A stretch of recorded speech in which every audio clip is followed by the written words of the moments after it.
मेरे पे बड़ा प्रेशर पड़ा हुआ है कि मैं चंदा इकट्ठा करूं इसके लिए, फ्लड्स के लिए।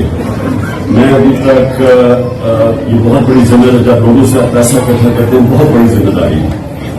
तो मैं जब तक मुझे पूरा वो पता चला कि मैं उस पैसे को किधर लगा सकता हूं जिससे लोगों को फर्क पड़े, मैं पैसा इकट्ठा करने से गुरेज करता हूँ। अस्सलाम वालेकुम जी। अच्छा, तो एक छोटी सी वीडियो आई है खान साहब की। खान साहब ने एक बहुत अहम बयान दिया है। मैंने अपनी पहली वीडियो में भी आपको बताया था कि खान साहब पे बहुत तनकीद हो रही है। खान साहब को ये कहा जा रहा था कि खान साहब आप जलसे करने की तैयारी कर रहे हैं, जबकि आपके जो मुखालिफिन हैं, शहबाज शरीफ साहब हैं, बिलावल भुट्टो साहब हैं, ये तमाम जो मुल्क की सियासी क़यादत है वो किसी न किसी तरीके से सैलाब ज़दगान की मदद जरूर कर रहे हैं। तो इस तरह तो अवाम में बहुत गलत तासुर जाएगा। आप जलसे करेंगे, दूसरी तरफ जो आपके मुखालिफिन हैं वो सैलाब ज़दगान की मदद कर रहे हैं, तो अवाम में अच्छा तासुर नहीं जाएगा। लिहाजा आप भी कोई चंदा वगैरह इकट्ठा करें या इमदादी सरगर्मियों का आगाज करें। पाकिस्तान इस वक्त आप कह सकते हैं कि पाकिस्तान पे एक आफत टूटी हुई है, तो आपको ऐसा नहीं करना चाहिए। पाकिस्तान तहरीक इंसाफ के जो सीनियर रहनुमा हैं, जिनमें परवेज खटक साहब हैं, शाह महमूद कुरैशी साहब हैं, ये इस तरह के अच्छे मशवरे यही लोग देते हैं। तो इमरान खान साहब को मशवरा दिया गया था कि इमरान खान साहब आप ऐसा करें तो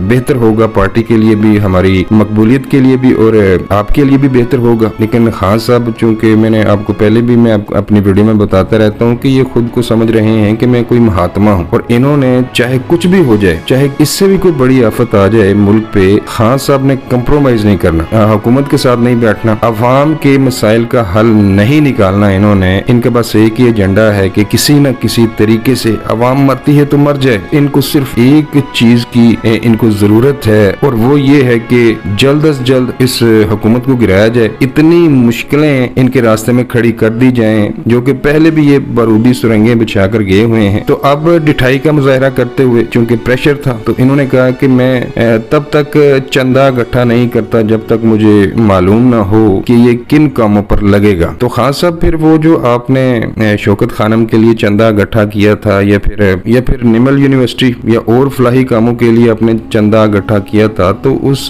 चंदे को तो आपने या फिर आपकी जमात के दूसरे लोगों ने अपने जाती मकासद के लिए इस्तेमाल किया था, तब आपको नहीं पता था। तो खुदारा इस तरह की ये बेशर्मी छोड़ें, अवाम का सोचें। पाकिस्तान इस वक्त बहुत ज्यादा मुश्किल सूरत हाल से गुजर रहा है, तो अवाम पर थोड़ा तरस खाएं। अब तक के लिए बस इतना ही। मिलता हूँ किसी नई वीडियो में। अल्लाह निगहबान।